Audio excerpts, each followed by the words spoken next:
તો ભગવાનને આલવું હોય તો ગમે તે રીતે આપે, એનું હું ઉદાહરણ તમને બતાવું. તો આ જે ગવાર રહ્યો એ આપણે છે ચોમાસાની અંદર કઢાયો હતો અને થોડોક પડ્યો હતો, એના મત્તે આરે ઉગ્યો છે અને એને ફળીઓ પણ આવી ગઈ છે.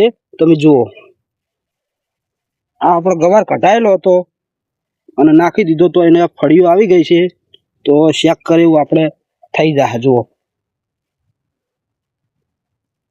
અને હું તમને જોમફળ બતાવું. જોમફળ આવી ગયું. જુઓ તમે, આપણા જોમફળ વાવ્યું હતું એ આવી ગયું છે.